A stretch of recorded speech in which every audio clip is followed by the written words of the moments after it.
Hello, future toppers. Welcome to the strict initiative of Civil Daily to ensure consistency in your day to day preparation.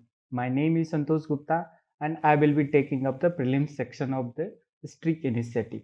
I have qualified prelims in all my six attempts with a score above 120 by following a FCE approach, that is, factual, conceptual, and elimination approach in answering the prelims questions. And same we are going to do today in our questions. So without much ado, let's start. Today topics are Panchayati Raj institutions and municipality, and we are going to solve some of the questions based on that. And the first question here is the fundamental object of Panchayati Raj system is to ensure which of the following. When this question came in prelims in UPSC, there are lots of confusion because selecting the option, some were marking 1, 2, and 3, and other were marking 1, 2, 3, and 4. So here, if suppose you do, there are lots of keywords here. If you do not know the exact all the keywords, so how you will go about the answer this question? So let's focus on the word here on the fundamental object. Question asking about the fundamental object, and let's see the statement 4, that is financial mobilization.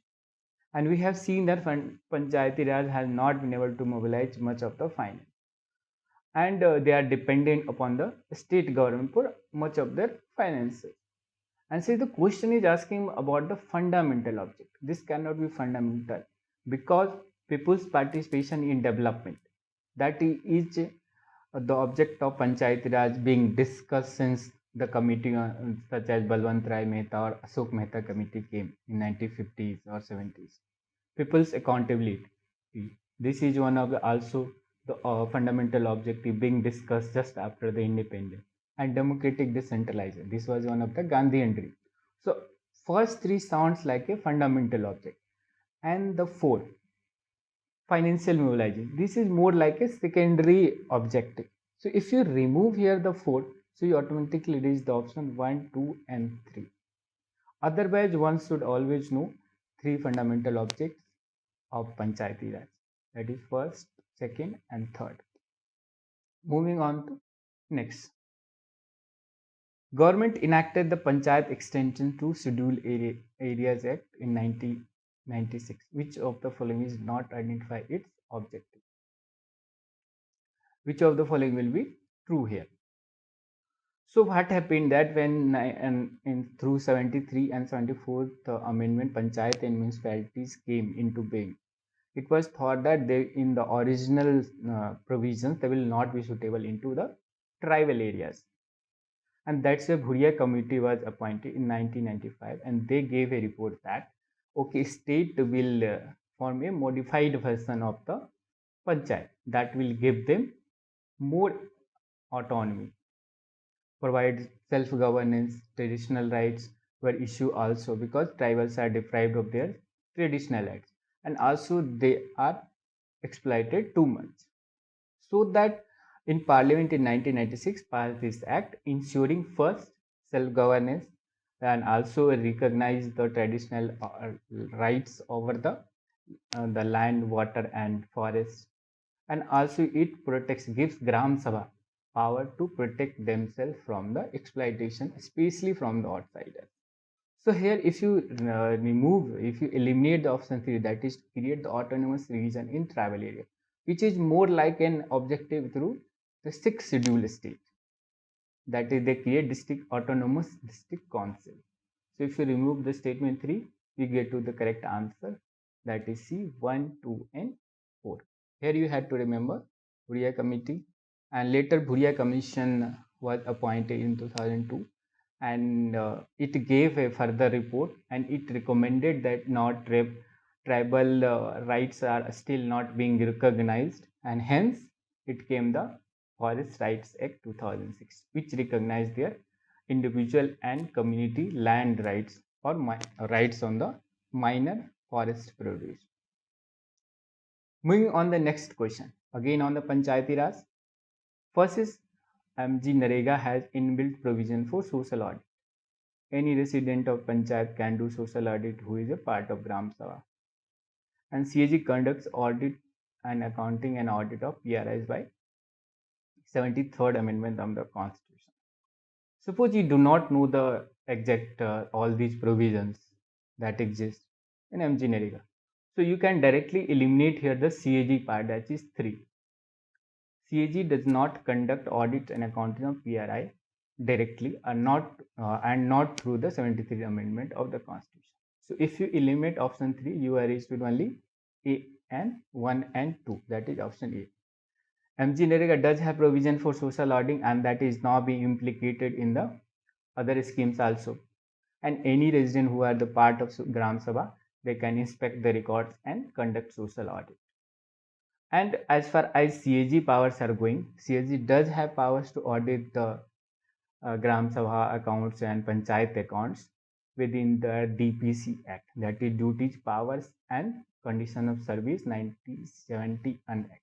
But usually it is done by the states, that is local fund audit organization that exists in many states, or through other bodies. CAG also has released a document called PRI Audit Manual, through which these audits of these panchayat are done. Moving on to next question. This is about the district planning committee and how you are going to solve this. First statement, it is that it is 74th constitutional amendment. We know that 73 and 74th amendment provided for panchayat and municipality. So how you will know the district planning committee? It is mentioned in article 243 ZG. That is now a difficult fact to remember. So let's focus on the other statement. It consolidates the plan prepared by panchayat and municipalities of a district. Since a district will have panchayat, 3-tier panchayat system, and also municipality, so it is logical to think that district planning committee will consolidate the plan. Not a statement 3. All its members are elected by the elected members of panchayat and municipality from the amongst themselves.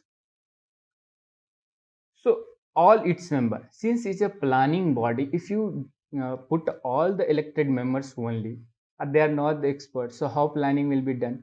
So that's why Constitution mandates that some of the members will be from the outside also. Usually MP, MLA and other experts are also the part of the DPC, and the limit is only up to 1/4 of the total strength. So 3/4 of the total strength will go for the elected members, both panchayat and municipality in proportion, and 1/4 from the outside. For those cities who are the big cities, there is a MPC, Municipal Planning Committee, similarly on these lines. So here, if you remove the option 3, you are automatically reaching the answer, that is 1 and 2 only. So here you had to remember that DPC has outsiders also, and also that issue with the DPC even is that it is usually remains conflict with DRDA. It was being envisaged since the Balwant Rai committee report only that DPC will provide the decentralized planning apart from the centralized planning that was being done by the earlier planning commission. So it will create a lower tier at the local level for the planning, but it is often obstructed by the other parastatal bodies, statal bodies like DR district bodies which exist at the district level to implement the schemes and frame plans, district rural development agency. Next question is again on the panchayat and municipalities. It is about the state election commission. We know that the 73rd and 74th amendment provided for the state election commission, similar on the line of election commission of India, which had to conduct the election within the state.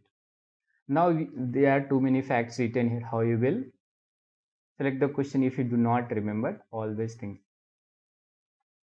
So focus on the statement 3. The state election commissioner cannot remove in any manner from his office until he demits himself or completes his tenure. No such any office in India has such kind of protection. If he has not behaving properly or he violates the constitution or indulge in the corruption, they can be removed by the president. by after an inquiry is conducted by the Supreme Court committee. So if you remove the statement 3, you are left with B and D, that is 1 and 2 and 1 only. So let's read the statement 1. State election commission shall be appointed by the governor of state. So 1 is 2. So here 1 and now again statement 2. The state election commission shall have the power to even preparing the electoral rolls beside the power of superintendent the election and control of election to be panchayat. Yes, this is true because SEC prepares electoral laws. Often it takes the electoral laws from the election commission for the MLA or MP elections, but it has power to prepare own electoral laws. So option 1 and 2 will be true here. That is D. Now the last question on the cantonment boards. See, if you do not remember the facts, how you are going to solve this question? Read the statement first. A cantonment board is established for the municipal administration of defense personnel residing in civilian areas. So here is the catch. A cantonment board cannot be created only for the defense purpose. There will be civilian living in the cantonment area also. You must have seen Delhi Cant, Banaras Cant and other Cant. There are civilian population there also. So that statement 1 cannot be true. So we have to go by B and D, that is 2 and 3. The executive officer of cantonment boards belong to central Cant. That looks logically true because they are set up by the central government and remains in the administrative command of Ministry of Defense. Basically, IDES officers heads are the executive officer and the local commander there remains the president there. A cantonment board is created by state government but administered by the central government on the grounds of national security. So here the statement 3 you can easily eliminate also. The cantonment boards are both created by central government and administered by the central government in that area, and which has to provide the certain basic necessity on the region. So statement 3 is wrong also. So what you left with is only 2, that is B option will be correct. And it is all based on the Cantonment Act 2006 by the central government, that by parliament. Thank you for watching today's video. If you have any doubt about the questions, any discussion you want, you can put in the comment section and we'll get back to you. And if you want to join mentorship program under me, you can follow the link given there or fill the Samanvay form. A mentor will get in touch with you. Thank you. Subscribe to our YouTube channel and press the bell icon on the YouTube app and never miss another update from Civils Daily.